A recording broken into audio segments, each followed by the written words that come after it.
Merci beaucoup. Alors, je ne sais pas si Benoît Payan est amoureux des pâquerettes. Chacun a les amours qu'il veut. Mais ce qui est sûr, c'est qu'il est fan. Et quelquefois qu'il peut. Ce qui est sûr, c'est qu'il est fan de la caricature et de l'exagération. Et surtout, qu'il fait preuve en la circonstance d'une méconnaissance incroyable du dossier, pour les raisons que Mme Caradec vient d'expliquer. C'est-à-dire que comme la seule chose qui l'intéresse, c'est le compte-rendu de presse de demain matin, eh bien, il vient au conseil municipal, il prend un ou deux dossiers phares et il disserte là-dessus, alors qu'il ne s'est pas occupé, alors qu'il est le président d'un groupe important de l'opposition au conseil municipal, même s'il s'est séparé en 12 depuis 3 ans, il vient discourir sur un dossier dont il ne s'est pas occupé depuis 3 ans, alors qu'effectivement, c'est un dossier extrêmement important pour l'avenir de Marseille, mais il ne s'en aperçoit qu'aujourd'hui. On ne l'a jamais vu dans les réunions de concertation, on ne l'a jamais vu dans les réunions des mairies de secteur, on ne l'a jamais vu s'intéresser à ce dossier avant aujourd'hui. Et Mme Caradec a bien fait de le faire remarquer. Bien sûr. Il faut également la remercier, Monsieur le maire, mes chers collègues de la majorité, parce que ça a été un travail pour Laure Agnès Caradec très intense, très précis, qui lui a pris beaucoup de temps et beaucoup d'efforts au fil de ces 3 ans pour bâtir le PLUI au niveau intercommunal de la 2e ville de France. Elle a organisé de multiples réunions, elle a donné des explications, elle a utilisé avec les services des outils innovants et je crois qu'elle mérite aujourd'hui d'être remerciée pour ce travail extraordinaire qui a été réalisé. Bien sûr. Bien sûr. Et je peux effectivement témoigner que ce n'est pas uniquement au niveau du PLUI que le travail est fait de manière très ouverte, et je crois que les autres maires de secteur pourraient effectivement en témoigner.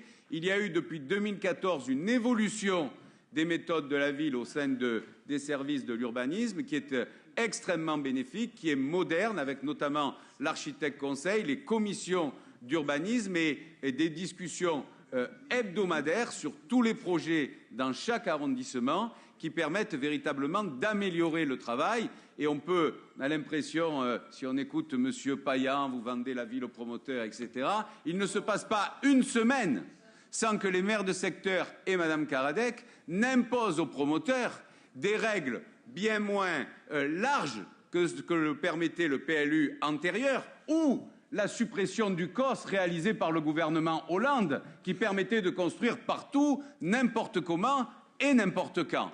Eh bien, nous, on fait un travail qui permet d'essayer de mieux équilibrer les constructions. Mais vous, M. Payan, c'est étonnant. Pourtant, vous êtes jeune, vous avez une ambition que certains disent débordante et qui inquiète d'ailleurs certains de vos camarades. Et pourtant, vous voulez une ville sous cloche.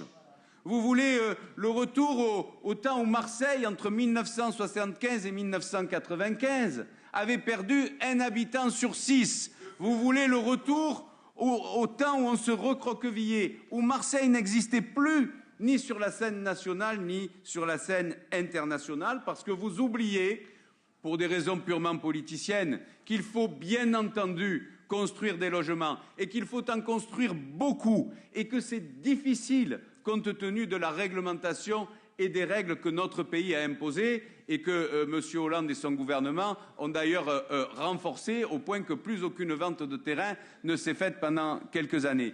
Il faut des logements pour les Marseillais d'abord, pour assurer la décohabitation. Ça fait à peu près 2500 à 3000 logements par an. Et puis il faut aussi des logements pour les nouveaux arrivants, ceux qui viennent travailler dans les entreprises qui s'installent à Marseille, ceux qui viennent travailler dans les pépinières de start-up, ceux qui viennent travailler à la CMA-CGM, on en parlait tout à l'heure. Et si on n'a pas ces logements, eh bien c'est notre développement économique qui s'assèche et qui se tarit.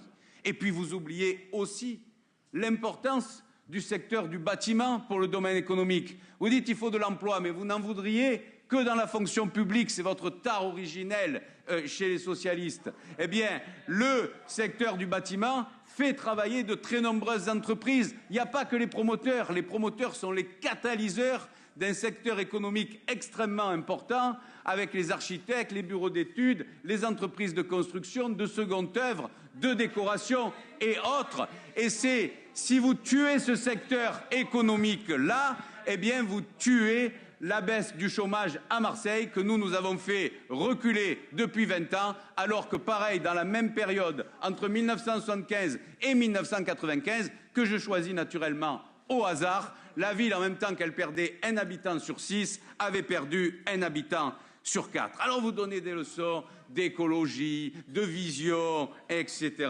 Mais vous oubliez que quand vous regardez cette ville de la mer, ce qui arrive de temps en temps à certains d'entre nous, eh bien, les balafres qui la défigurent, les constructions monstrueuses qui enlaidissent la vision de Marseille depuis la mer, eh bien, ce n'est pas nous qui les avons construites.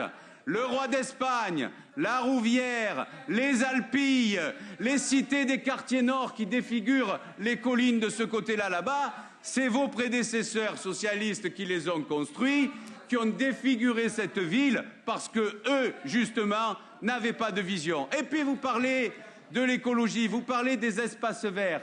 Mais qui a fait le parc national des Calanques? C'est nous qui avons fait le parc national des Calanques. Qui a fait le parc du 26e centenaire? Le premier depuis le parc Borelli. C'est nous qui l'avons fait. Qui a semi-piétonnisé et commencé à sortir la voiture du centre-ville? C'est nous qui l'avons fait. Qui a fait le tramway dans le centre-ville que vous avez tant critiqué pour permettre de mieux respirer en ville? C'est nous qui l'avons fait également.